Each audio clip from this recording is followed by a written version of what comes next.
Okay, so in this 5-part video, I'm going to share exactly how to start and scale a business from zero to $10,000 per month. I'm going to give you the exact blueprint on this business strategy. It's something that feels very underserved. There's not many people doing it, and I think there's a lot of opportunity in it. So this is going to be a bit of a longer video. I recommend taking out a pen, taking out a piece of paper, writing some notes down as we go through this. It doesn't matter if you are 18 years old or if you are 80 years old. This business can be applicable to you, and it's something that I think a lot of people are overlooking. So let's go ahead and get into it. This is going to be broken down into 5 different parts throughout this video, so feel free to skip around, although I do recommend watching it all the way through. And let's go ahead and get into it.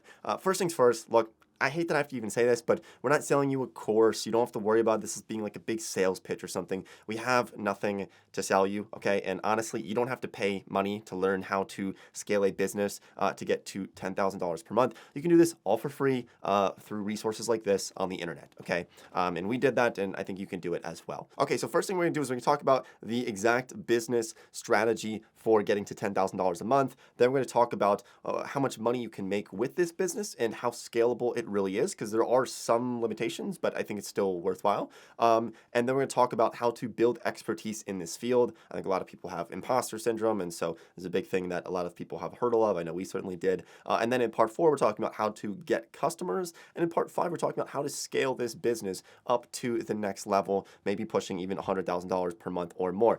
Now, of course, I don't want to promise you that you're going to make millions of dollars from this, because a lot of people are going to watch this and not going to act on it and not going to make any money. So not everyone's going to do it, but I think it's with my hopes that at least a handful of people can watch this video, take this idea, run with it, and scale it up to something very, very large. Okay, so if you're looking to get to your first $10,000 a month, we have a lot of different business opportunities, right? We see things like Amazon FBA or drop shipping and selling products on e-commerce. But I think when you're looking at this, you need to realize that if you're starting off with $0, you probably want a business that doesn't cost a lot upfront to get started, right? And so this is why we really love service businesses, things where you can use your time, you can use your knowledge in order to make money, rather than having to go out and buy a lot of products and like have your garage filled with like random, socks or some random merchandise that you then have to sell. It costs a lot of money. It's a big pain for a lot of people. So this business that I'm going to share with you here is really focused on service-based,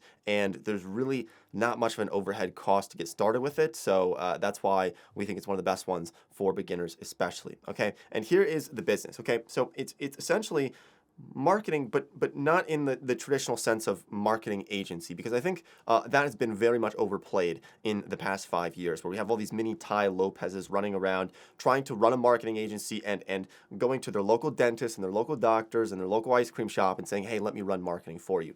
You don't want to do that, okay? That's the wrong audience to target if you're trying to run marketing. I'm going to explain exactly why, okay? Because people who are, in your local town who have small businesses, I'm telling you, they get phone calls every day. They get people knocking on their door every day saying, hey, I can run marketing for you. I can do this and that for you. And they're tired of it. They're worn out from it. They've had so many people approach them to overpromise that they're going to run marketing and get them a lot of new customers for their dentist practice or for their accountant company or for their doctor's office. And in a lot of cases, those people under-delivered, and so they kind of have like a bad taste in their mouth from that. So instead of running marketing for these local businesses in your area, because that's totally tapped out in my opinion. Some people can still do it, but it's very, very much tapped out and flooded in my opinion. Instead, what you do is you focus on running strategic marketing for influencers and for business leaders. And let me explain on the platforms, okay? So stick with me for the next like 3 or 4 minutes, because this is the most important part of the video that I want people to grasp here, okay? There is a massive, massive underserving right here of this specific category on Twitter, on Threads, and on LinkedIn. So what you're doing is you are basically ghostwriting and being this influencer or being this business leader on one of these platforms for them for a monthly subscription fee. And why do I know that this is a great business opportunity? First of all, I have 2 friends who are doing this, who are making high 6 figures. I think one of them probably has pushed into millions now per year from running this exact ghostwriting service business. And then also someone named Alex Lieberman, who runs Morning Brew, or who founded Morning Brew, which he sold for like $70 million, I think. he now just started a new company that does this exact thing. It's ghostwriting for business leaders, for influencers, for people of that nature. And he just started this company. He's been tweeting about it. I'll try to like throw up one of his tweets here or something just to show you. And so if this guy's doing it, I know that this is a great business opportunity. And I can also tell you this, that I am a bit of an influencer myself, I suppose you could say, because I have a channel with a little over 1 million subscribers on my personal brand. And on that, I get pitched, not very often, for someone to run my Twitter for me, probably about once every couple of months. But I've been looking for someone to do this for me. And I talked to someone last year who offered to run my Twitter for me, to basically just pretend to be Nate. And I think they offered to do 10 tweets per week. And their amount was $4,500 per month to run my Twitter for me. And I ended up saying no because I realized I just wanted to write the tweets myself and I actually enjoy it myself. But I was legitimately thinking about it. And so you have to look at influencers because they are cash heavy, right? They're bringing in a lot of cash and they want to be on other platforms, but they don't have enough time to do that. So I'll explain exactly like how I would set up this business, how I would start to structure things, different tiered packages for products. And I think it's a very, very likely way, a very probable route of getting to $10,000 per month by doing this specific business model. Look, there's other businesses out there that you can do for influencers, but this is the one that is totally underserved because look at things like chopping YouTubers' content up into shorts and like short form content and TikToks. That's so flooded. I'm telling you, because like I'm telling you this from experience because I'm an influencer and I can tell you that I get 10 emails per day in my inbound of saying, hey Nate, I can take your YouTube videos, I can chop them up into shorts, I can post them on TikTok and Instagram Reels and all these things. And there are millions of people doing that. I don't know who made a video about it one day and just everyone started doing it. There's millions of people doing that. You don't want to do that. And then there's also millions of people who offer to make thumbnails as well. You don't want to do that because it's flooded and so the price goes down. But this specifically, ghostwriting on LinkedIn is really helpful. On Threads, which just launched recently, people want to grow on there, and then also on Twitter. And the reason why this is a great one is because these are all written pieces of content. And so you as an agency owner, you as the person who owns the business, this ghostwriting business, you don't actually have to be the one who even does this. Like, for example, I'm not a great writer. So if I launched this business, I would just outsource the writing and I would still land these contracts with the influencers and basically take a big spread on that and make quite a bit of money, okay? I will further explain this business as we go throughout this video, but I'm really hoping that you can understand some of the opportunities here with this specific business model. Okay, so I think a lot of people are worried about how to start this off. If you're thinking about, maybe you're not a great writer, and you're thinking about like how to actually land clients, let me explain to you how you can build expertise in this field. So unlike coding or unlike, building websites, this is something that is relatively straightforward in the sense that really all you have to do is get an understanding for that person, that influencer or that business leader's way that they speak and the way that they would like to direct a certain message. And then once you can get understanding for that, then you can start to create the content around it and start to create the ghostwriting things around that. So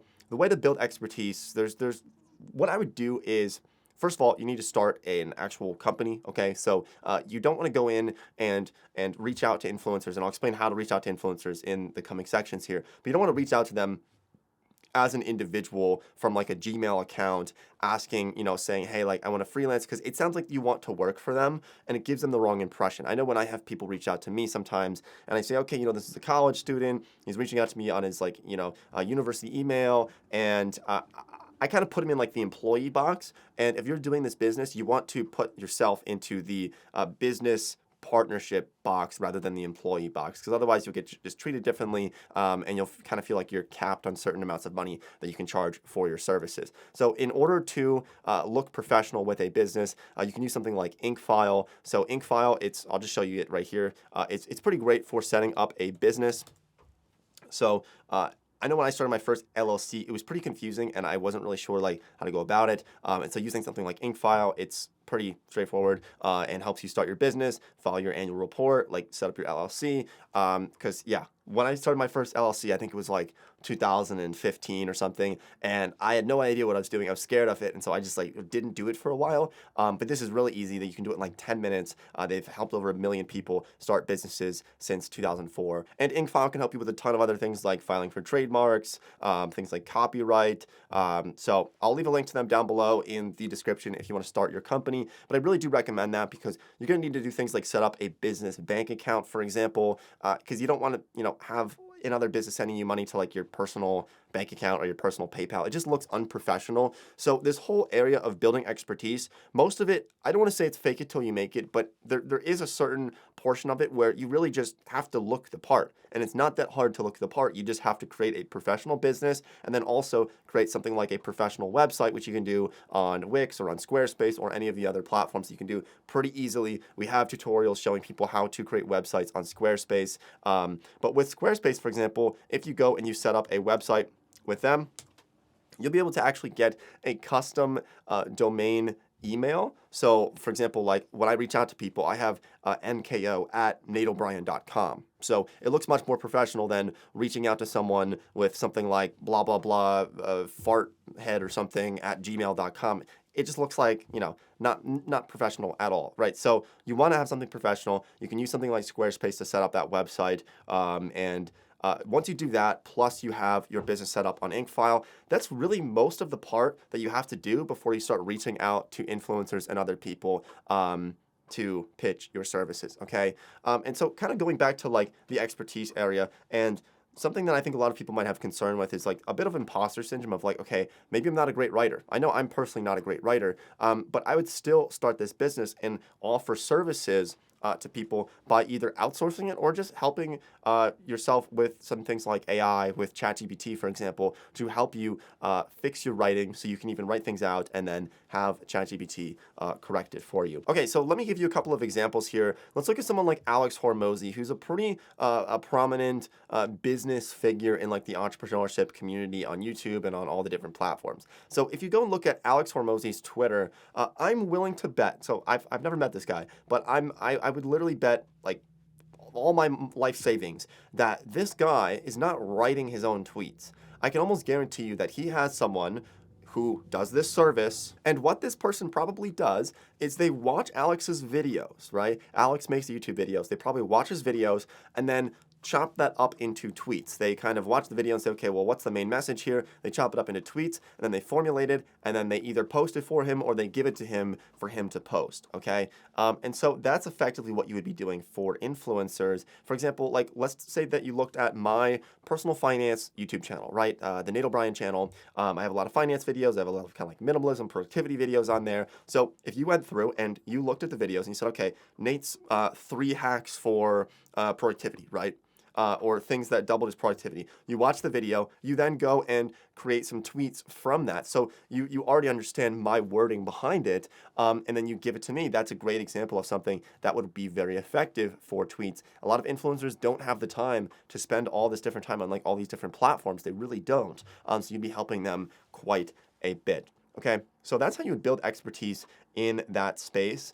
You basically just over deliver, right? You under promise and over deliver. And so just one more point here on the importance of looking professional with the website on Squarespace or on Wix or any of these other platforms. For example, Squarespace, how much does it cost? Like $20 a month. And if this spending $20 a month to look professional and spending a couple hours to build a professional website for your company, or it can even be for your almost like a personal brand website just to kind of help someone get to know you and look more established. Spending $20 a month, if you land one client at $1,000 a month because of that website, you've basically just turned $20 into $1,000. It's like a 98% profit right there from that little expense. So your total expenses on this business are going to be pretty low. I think InkFile is not that expensive. They might have some upsells in there. It's probably like a little bit over $100, maybe a bit more. I haven't done it in a long time, so I'm not sure, but you can check that out as you go through it. And then, yeah, Squarespace, literally $20, $30 a month, pretty cheap. So your overall costs should be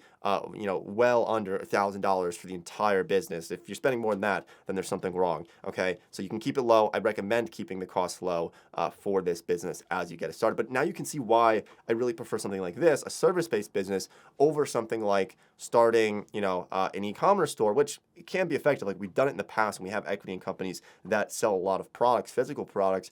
but they are very difficult to get started. If you can break through on e-commerce, it's great, but it's tough in the beginning, and it usually is pretty capital intensive in the beginning. So that's why we love this business. I just want to briefly touch on something called imposter syndrome, because I think a lot of people deal with it. If you're sitting here and still thinking like, how do I actually do this? I feel like I'm not capable. I feel like, like I'm not going to be good enough at writing or setting up this business. Then just offer your services for free. Just offer to do it for free. What's the worst case scenario that's going to happen? Maybe, the quality won't be amazing, but the person will probably still appreciate it and be like, hey, you're doing this for free for me. I really appreciate it. And then over time, you get better at writing. You get better at running the business, operations. It's not something that always comes natural to everyone. It certainly didn't come natural to me. But over time, I've learned how to run businesses. So don't be intimidated by it. Honestly, like, I don't want to sound like motivational here, but just do it. Just do it. Just see what happens. You have nothing to lose here. Just try it out. See what happens. Reach out to 20, 50, 100 people and see what happens when you offer services to do ghostwriting for them on Threads, on Twitter, or on LinkedIn, and just see what happens. And if something works out, let me know. Send me a message on Instagram or on Twitter and just let me know that things are working out. I would love to hear about it. And that's kind of why we make these videos. Like, we do them for free. We are like an affiliate with Squarespace and Inkfile. So if you use those links, it does help us out a little bit to keep these videos free and for us to make more videos. But yeah, this is totally free. And I love when people turn things for the better and they take some information and they really grow it. So let's get into the next section here, which is how to get customers, right? Kind of transitioning from here, talking about like imposter syndrome and a lot of things that a lot of people deal with, of like, how do you actually grow this to get to that $10,000 per month mark? So here's how I would recommend getting customers. And I think I have some room to talk about this because I myself am a bit of an influencer on one of my channels there, on my personal channel, right? And so the best way to reach out to influencers, and like nobody else is going to tell you this because nobody else like has the experience on this specifically. The best way to reach out to influencers is on their least followed platform. So for example, if there is a YouTuber, right? Well, most YouTubers, they get reached out to via email, right? So you don't want to reach out to a YouTuber via email because everyone else is doing that. If it's an Instagram influencer and they have like 1 million followers, why would you try to DM them? They're getting 50, 1,000 DMs every single day. Don't try to reach out to an influencer on their most followed platform. What you do is you reach out to them on their least followed. So for example, LinkedIn. LinkedIn is a great one. Everyone has LinkedIn notifications on apparently. I know I certainly do. So when people reach out to me on LinkedIn, I see it because I get reached out to like maybe at most once per day on LinkedIn. Someone sends me a message and that's at most. In a lot of cases, it's not even that. And so when someone sends me a message, it stands out. I read it versus Instagram DMs. I don't really see Twitter DMs. Like, yeah, sometimes I see them, but I still do get like a lot of them. I'm not saying that to brag. I'm just saying like as an influencer, you get a lot of messages. So you want to stand out by going into their inbox of the platform that they don't use very often, but they probably still have notifications for on their messages. So reach out to people on LinkedIn. Trust me, this is like the biggest hack ever. I do this for companies that we want to work with. I just reach out to people on there, and people are so responsive. It's crazy. I don't know why people don't talk more about that. Okay, continuing on with how to get customers. The next thing you're going to do, because maybe you don't have like proof of your work and you don't have things to like when you reach out to people to show them like what you've done for others in the past. So what you do is use a couple of other influencers who hire ghostwriting services or who you just think have really great tweets that are in the same niche as the influencer that you're reaching out to. So like if you're reaching out to a business, finance, entrepreneur type of influencer, then maybe you can show them someone like Alex Hormozi's tweets and be like, hey, I didn't write these tweets, but look how much Alex's Twitter account has grown because he's using this platform. And I noticed you're not using this platform. Do you want me to help you with this? And I can, do it for free in the beginning, or maybe we can do it for a low cost of $500 per month in the beginning, and then see what happens there, right? But try to relate with them and show them some actual tangible numbers and like, look how much these accounts have grown when they started using Twitter or when they started using Threads or when they started even posting on LinkedIn.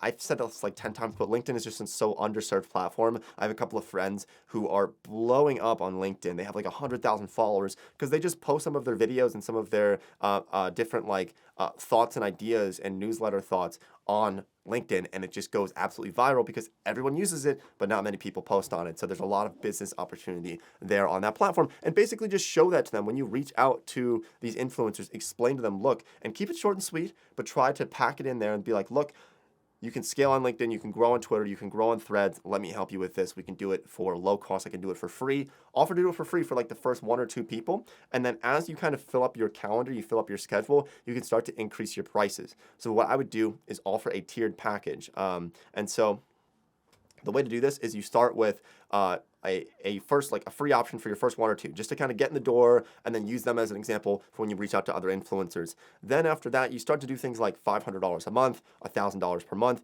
to run these accounts for these influencers. Then once you get through that, you then can offer tiered packages to influencers, and you can kind of work your way up the food chain then. So the thing about tiered packages, and I learned this a long time ago when we started our marketing agency, was that you want to have tiered packages because it makes people feel like they really have choices and that they feel like they can go into whichever budget that they want to, right? So you offer a package of, say, $500 a month, and this is for basic, just, you're writing 1 tweet per day for them every day for the month, and then you have another package of, say, maybe like $1,200 a month, and with this, you're running 1 tweet per day, plus you are running their LinkedIn, and you're putting content out there, plus you're doing something with Threads, and you can kind of just bundle these things in and make like a list of different packages, right? And you want to have about 3 different packages. You don't want too many options. 3 seems to be the sweet spot with different price points, right? And so each price point you want to be a little bit higher than the other one, but it also includes quite a bit more as well. I know we do this for brand deals as well, like on my YouTube channel. When I send out a media kit, I have different packages, right? It's like I can make 1 sponsored video, I can make 2 sponsored videos, or I can do like 3 sponsored videos plus some other stuff and Instagram stories and everything else, right? And brands love it. People love it when you give them those packages. So try that out. Maybe I'll try to create some type of like free PDF or something to give to you to show you like different ways to structure packages. But I don't think we're going to talk about that in this video right now. Maybe we can do that later on. If you want to hear about it, let me know. Definitely let me know if you want to see that because I'm happy to go into it. So that's what I would do to get customers. And then as you scale up, you can start to increase your prices. This is a classic business move that we've always done, is as you scale up and as your time gets more valuable, because suddenly you're like, okay, I'm dealing with 4 different clients right now. I can't really afford to do a whole lot more. Then you either raise prices on them, or every new client that you bring on, you say, hey, look, my time's more valuable now. Minimum I can charge is $1,000 a month. Minimum I can charge is $2,000 a month. And as you go up, and that's why, like, for example, the guy that was talking to me last year about running my Twitter was going to charge me $4,500 per month because he was very busy and he's making like $1 million a year from this exact business model. Okay, so that is what I would do to get customers. All right, now let's talk about how to scale the company. Specifically, what we're talking about is hiring employees and then also managing everything in this business because you certainly can't do this on pen and paper. You don't want to be doing this on like Google Docs. You need to run this professionally, right? So the way to do this is to use some type of CRM or management software for managing all the people that you're reaching out to, for managing everything else in this business. So you have a couple of different options. You can use something like Microsoft Excel, or you can use Notion, you can use Asana. The one that we actually use is called Monday.com, and it's free to get started with this. So I will leave a link to it down below in the description. But you can do things like project management, task management, operations. When you start to hire people, when you start to run campaigns for these influencers, it helps you to track like the growth of these different platforms. You can do so much inside of Monday.com. And a lot of big companies, like this is what they use to manage everything inside of their company. So if you want to be legit, I would check out something like this. You can have an app, and then there's also a desktop version. We use desktop mostly. I don't even have this on my phone because I don't want to get distracted by it. But yeah, you can just see how effective something like this is. If you're not using Monday, use something else. Use Notion, use Asana, but you do need something like this. Kanban boards help out quite a bit as well. So get something like that because it's really going to be a game changer for you to scale because there's only so much your brain can handle. And if you're thinking like, did I reach out to this influencer? Did I not reach out to them? What do they pitch them at? It gets pretty confusing. You can organize all of that inside of Monday. So the other thing I want to talk about is hiring employees, right? How do you hire people? Should you do this on your own? What I would suggest doing is obviously scale this up on your own as much as possible until you kind of get swamped out and you don't have have any time left, and then you can start to hire out ghostwriters and other people like that, okay? So the way that we hire, and let me just explain my hiring process because I wish someone explained this to me years ago when we were starting businesses because it would have saved me a hell of a lot of time, okay? Because we've gone through a lot. So when hiring people, there's a couple of different ways you can do it, but what I would suggest doing is finding people actually on Upwork is my favorite place to find people, like ghostwriters, for example. I wouldn't use Fiverr. Fiverr is garbage. You're going to get really bad quality on there. I really like Upwork or other people in my network. Luckily, I'm kind of an influencer, so I can post things and say like, hey, is anyone looking for a job? And then, I get quite a bit of inbound. But Upwork seems to be our best option for finding people to hire. You can hire them as freelancers, not as full-time employees, unless you want like an office with people. We prefer not to have that. We'd rather hire people in different countries where labor costs might be a little bit cheaper, especially places like Eastern Europe where, if in the United States I'm trying to hire a ghostwriter, they're going to charge me $25, $30 an hour. But if I hire someone in Eastern Europe, it might be half that price for just as good of quality in a lot of cases. So we do like to hire people in different areas of the world for lower costs and also just as good quality. You do have to be careful, like some areas or some countries where the language barrier can be pretty strong, especially if it's like people who are doing writing. You got to make sure that the quality's there. So just do some test pieces. And the way that we hire is we do test pieces with potential contractors. And so instead of getting on meetings and like interviewing someone, that is the worst thing you can do. It's a personal opinion, but worst thing you can do is like interview someone on like a Zoom call and then hire them because you can't really tell a lot from meetings. And like the people that we've hired, some of them are like pretty awkward, and I think they wouldn't do well in a meeting. No offense, guys, but I don't think they would do well in a meeting. And so like you'd be like, oh, this person's not very good because they don't know how to talk because they're kind of awkward. But in reality, like they're insane. They're like so good at what they do, but maybe they're just not great at communicating. I know like personally, I'm not good in interviews. And so we don't base people off of like their ability to talk on an interview. We base them on their ability to actually get stuff done. And the way to prove that they get stuff done is to just give them a couple of test pieces. So if you're looking to hire someone, give them a couple test pieces. Be like, hey, I want you to write a newsletter for this influencer, or I want you to write a handful of tweets for this influencer, and just see what they come up with. And give them like $100 for their troubles. And then if it works out, great, you can start to hire them for more projects based off of that good test piece that they did. And if it doesn't work out, they return it to you, and you're like, okay, this is not very good. Then you can just say, here's $100 for your time. Thanks for participating in this test piece, and let's just go separate ways. So that's what we do. That's how we find the best employees to hire, the best people to hire. It's really an effective strategy, especially on something like Upwork. So that is everything that I wanted to share with you in this video on how to go from $0 to $10,000 per month. I really do think that you can take this to 10 grand, 20, 30 grand per month or more. I have a couple of friends who are doing this who are making, yes, like I said, high six figures, probably pushing into the 7 figures per year on this business model. Alex Lieberman's doing it. A lot of people are starting to catch on, but it's super early and there's a lot of room for it. So my goal, look, I know not everyone who's watching this video is going to who's actually going to do this and scale this business, but my goal is just a handful of people. I'm just begging someone, just take this idea and just spend the next 90 days. Just go for it and see what happens. And I think you're going to be very, very happy at the end of it. Can't promise, of course, because a lot of people are going to fail with it, but the ones who do succeed with it, I'm going to be so excited for. And if you do actually start this business, reach out to me. Like reach out to me on Instagram, on Twitter, on something else. Let me know how it's going. I would love to hear about it. I just think it would be super, super cool. And it's one of the reasons why we make these videos is to help people with things like this. So don't forget to check out Squarespace, set up that professional website. You can do this today. Just get it out of the way.